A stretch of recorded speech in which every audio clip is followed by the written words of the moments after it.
Hey guys, thank you guys very much for checking out this video. I know I tried to set my camera so that the sun would, but the sun's kind of coming in and out, so sorry if visually this is a little funky. But what I want to talk about is not necessarily how to recover from the suppression, but how we got to that level of suppression and what are the different ways in which most people get to that point. Now, I'm not going to categorize this mainly just towards physique athletes or contest preparation clients. I really want to focus this more on general population, so we're going to cover both aspects. Mainly with women, what I see is that in most cases their maintenance levels are roughly between about 1,100-1,200 calories on up to about 1,400-1,500 calories, and that's the average, I would say, for a woman. Now, of course, there are those outliers who are just, maybe they've been super athletic their entire lives, they have never purposely dieted themselves, and they can usually maintain body weight, I'd say usually over about 2,000 calories. Some girls, I've had a few girls who can maintain around right under 3,000, 2,600, and those individuals, it's a lot easier for them to lose body fat or to get stage ready just because they have such a good starting point. And in regards to men, what I see is that most men can maintain body weight around 2,000, maybe 1,800 to 2,300 calories. But then again, we do have these outliers who can eat 4,000 to 5,000 calories per day, and they just maintain there. So with every scenario, there are outliers that kind of follow that. Now, what I want to start with is the general population and how most people in the general population will go into a fat loss phase. Alright, so for the general population, typically what do we see in general population? Now, I know a lot of you guys have done this before, don't feel ashamed, I'll raise my hand first. I have done a diet similar to this, and what ended up happening? I learned from it, I moved on. However, a lot of people do not learn from that, and a lot of people do not move on. So what I'm going to show you guys right now is how that diet usually unfolds. We're going to start with food first, because a lot of people, when they start a diet, what do? They just want to cut carbohydrates out. Just eliminate carbohydrates, sometimes eliminating all of their fat, keeping their protein moderately high. Now, what happens to your food? Again, think back to what I just told you about female metabolic rate and how they usually maintain body weight from 1,200 to 1,500 calories. If your metabolic rate, you're maintaining weight right along this line right here, and we're gonna call that your metabolic rate at that given time. Okay, that's what you're starting with, 1,500 calorie metabolic rate. Once you tell yourself, I want to go into a fat loss phase, what do?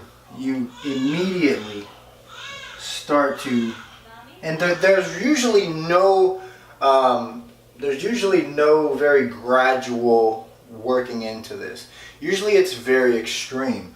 So you go straight down in calories until you usually hit roughly about, the average caloric intake I see for most women is between 1,000 and 1,200 calories. So fresh out of the gate, you dropped your calories by about 300 to 500. However, when most women reach this point in food, they just maintain that. Now, in the initial phase, you're immediately going to see some fat loss. Okay? Fat loss is going to follow food down. Okay? Initially, fat loss is going to follow food down. It doesn't stay that way. Fat loss will taper off, and you will stop losing body fat. Okay? At that point in time, now you have to make the decision, what am I going to do now? And most of you have worked with personal trainers in the past who have told you, okay, now we have to up the cardio. Now we got to go and do an hour. Sorry. Now we have to up the cardio. Now we have to add in supplements. Now we have to, cut calories even more. So what happens to your metabolic rate? The metabolic rate is extremely adaptive, okay? It will respond. Your body is made to survive, and it will respond accordingly. So therefore, once your body goes into that fight or flight, goes into that starvation, goes into that, oh shit, I'm stranded on a deserted island, I'm not eating anything, what's going to happen? Metabolic rate. It will always typically follow how much food you're eating. Okay? Now what we have here is a already suppressed metabolism. Okay? Now we'll say that this diet block here is roughly, I don't know, 12 to 16 weeks long. And we'll say we end up here. Okay? So when we're in this point here, yes, maybe you've lost 10, 12, 15, maybe even 20 pounds, and that's phenomenal. However, when we start this, we have to have a plan of action for what to do after it's done, okay?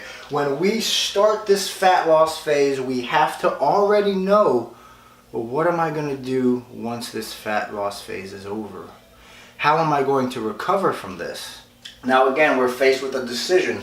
Are we going to increase cardio or are we going to decrease food?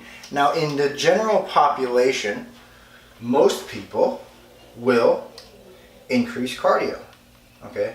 So as we continuously increase more cardio, our caloric intake and our cardio, so our daily expenditure, will therefore come down more, right?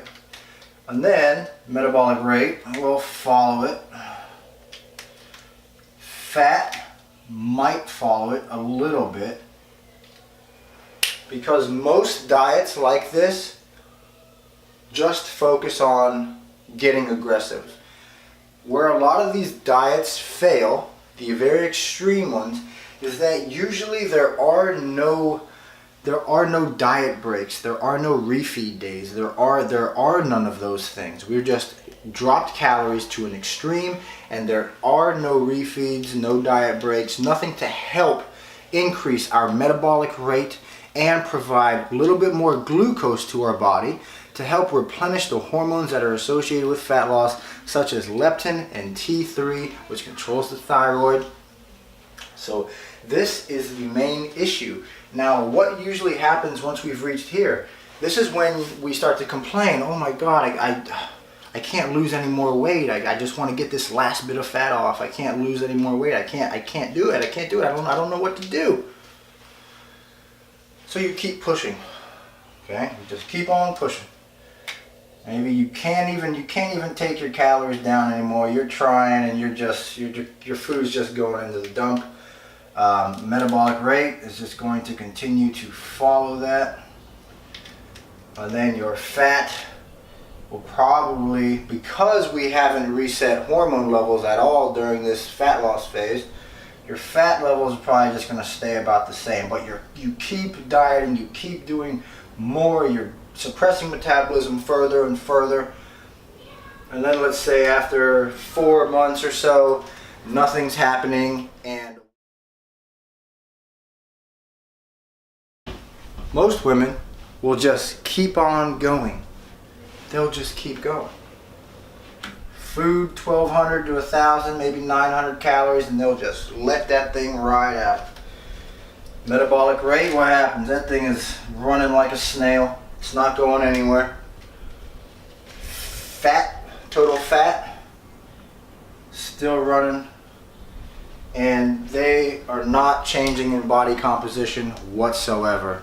Now, usually what happens when we get into this and we see women that have extended these fat loss phases far beyond how far they should go, now we start to see suppressions of the thyroid, we start to see suppressions of hormones that are associated with fat loss. So now, after so many low-calorie diets, now typically you end up finding yourself in the doctor's office asking him, what's wrong, and getting my blood work done, checking my thyroid, and we come to see that my thyroid is not producing the way that it's supposed to. Because we did this, it's because of this right here. So that's how we diet, number one. And typically what we're gonna see with diets like this that have extended for years on years, or even a year, half a year, what we're going to see is the same thing. Metabolic rate and calories are extremely low, and fat will not come off the body. We have coaches, we have trainers, we have people who are learning how to control clients' metabolic rates. This is a very good thing.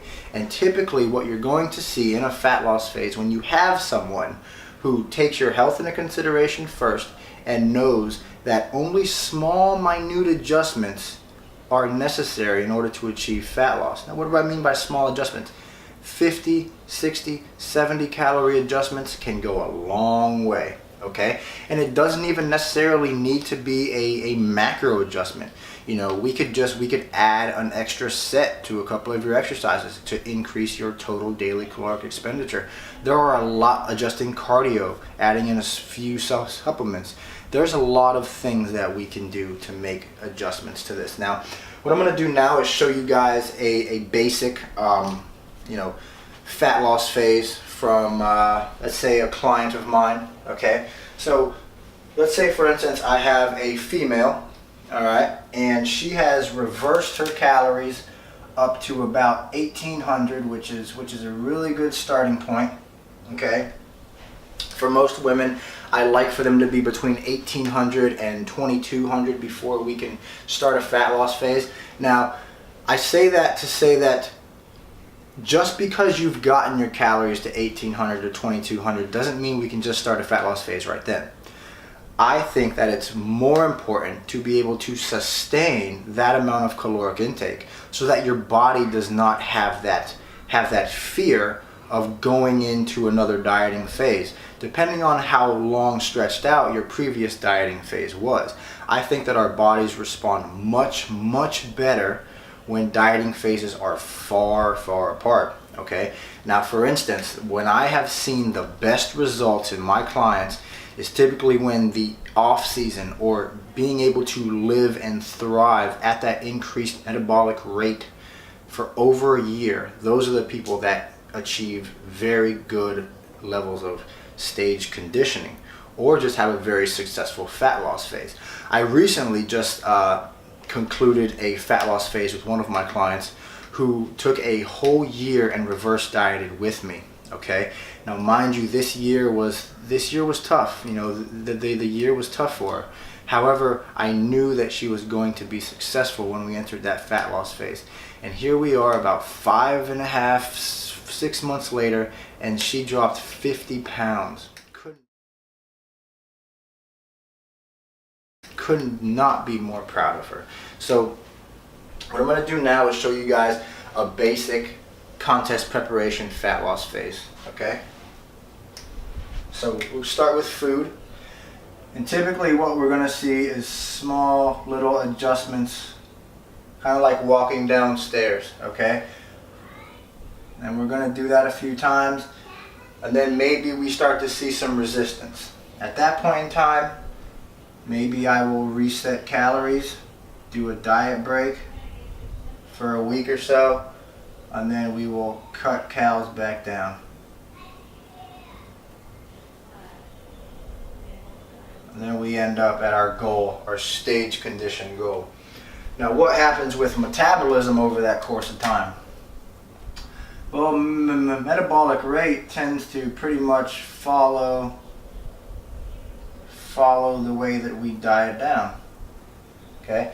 Now, these refeeds or these diet breaks, they do provide a short-term metabolic benefit, as well as replenishing the body with glucose, which helps to control leptin and T3, the hormones that are very important in fat loss. Okay. Now, this was the big issue with the previous fat loss phase I showed you from the general population, is that most of the time we don't have these diet breaks. We don't even have higher carbohydrate days.